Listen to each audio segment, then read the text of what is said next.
Alright, today we are starting anew. Something very important that I had to tell you how to increase your language skills. So sit down with a pen and paper and on with what we are going to talk today.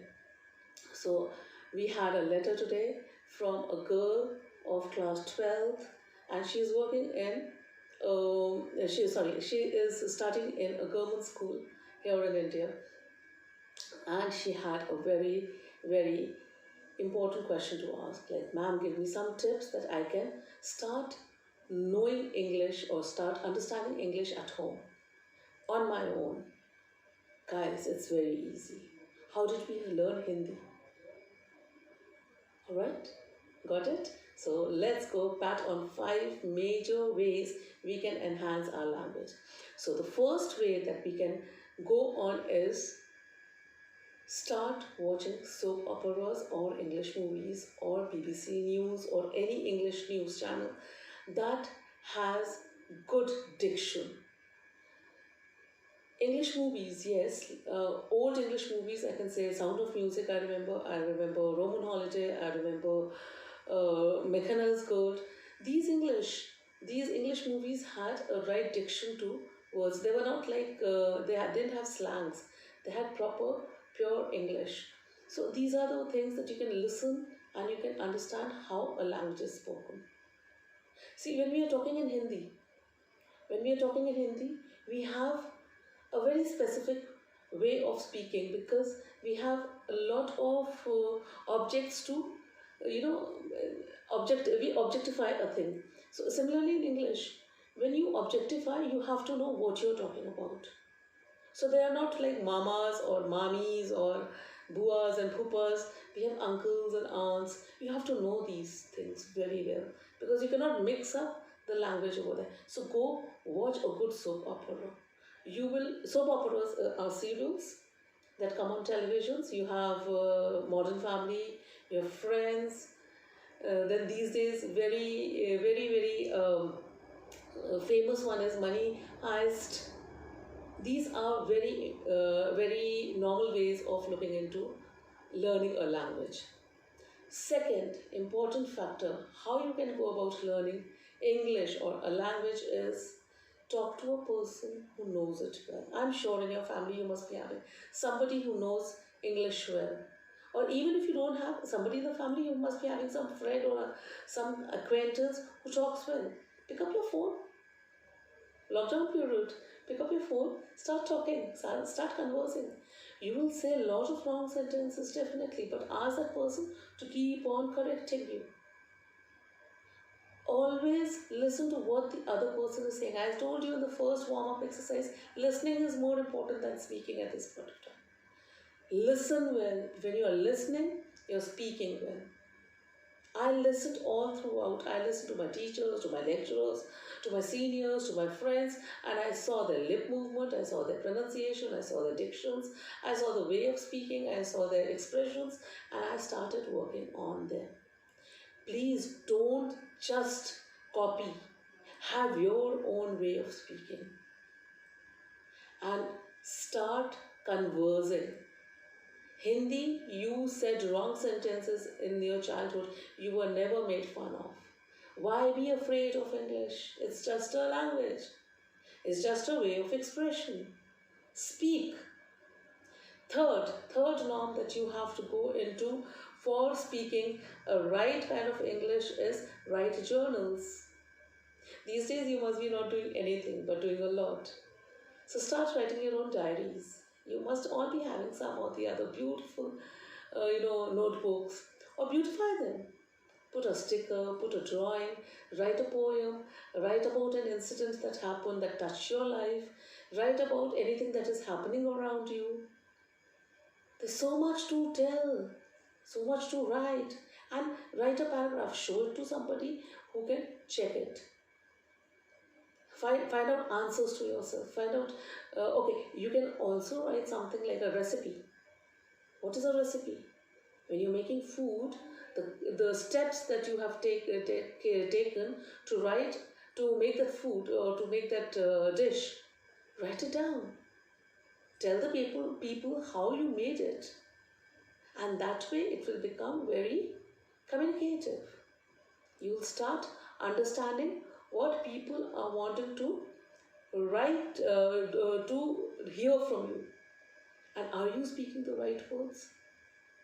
Are you maintaining that kind of a language that people like to listen? So write a lot. Take up an issue that happens in a family. You and your brother or sister had a fight. Write about it. Or what did the neighbors say to another? Write about it. What did your mother say to your sister? Write about it. What was the entire day itinerary that you had?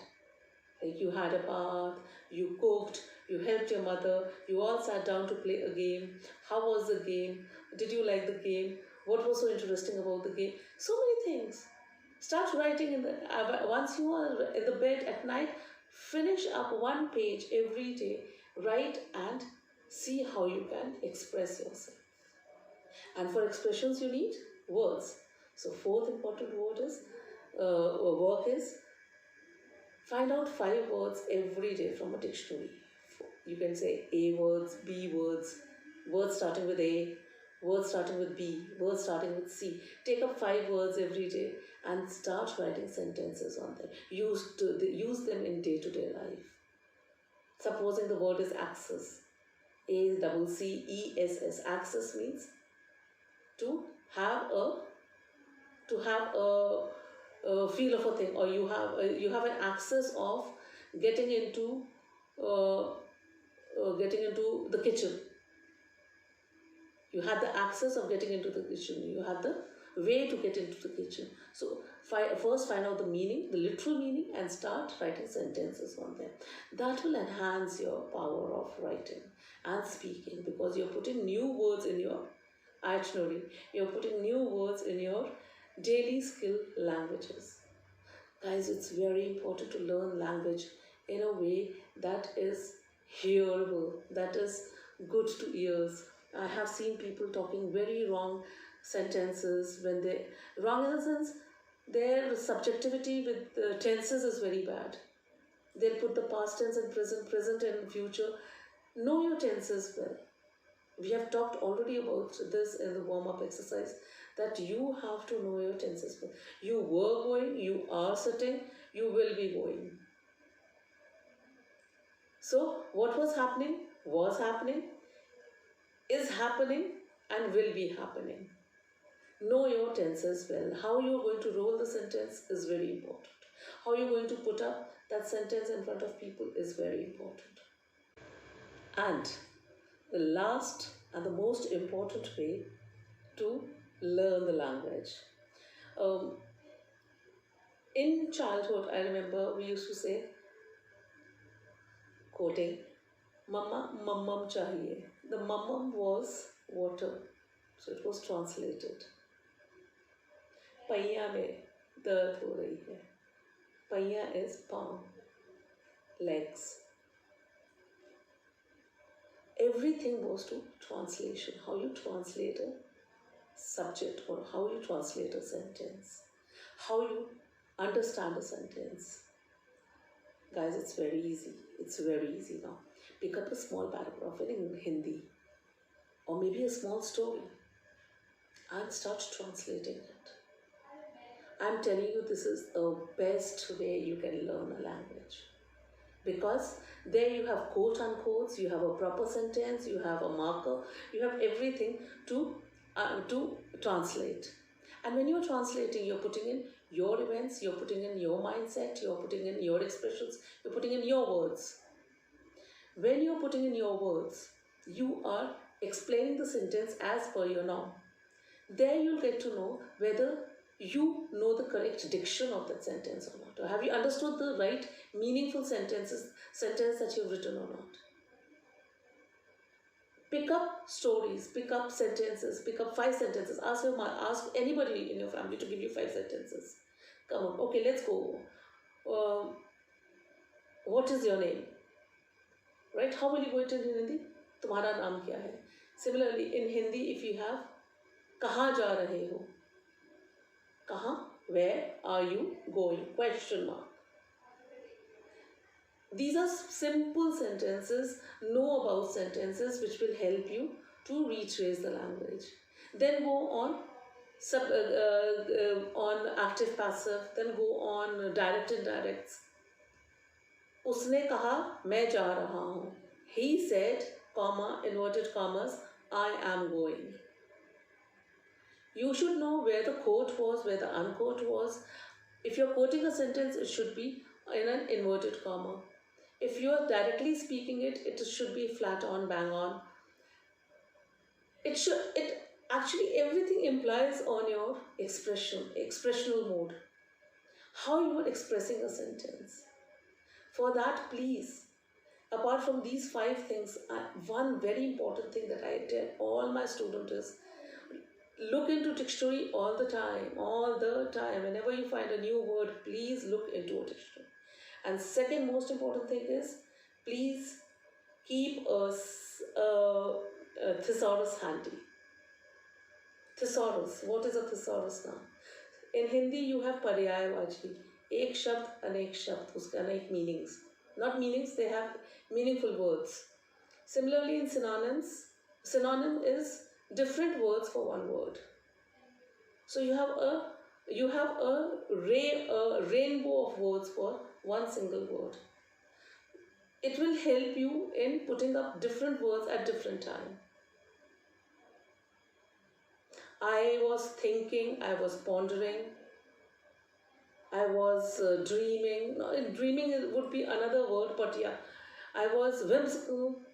So you have so many paryayavachi, you've got so many different words for one single words. Find out a correct, Roget's thesaurus is supposed to be the best. Roget, R-O-G-E-T. Roget's thesaurus, and then you have a dictionary, you have Collins dictionary, you have Collins thesaurus.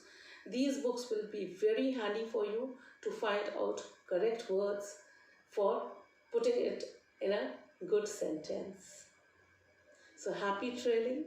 Let me know how you are finding our lessons. If there is any change or if there is any new things that you want to learn, please let me know. Thank you and bye for now.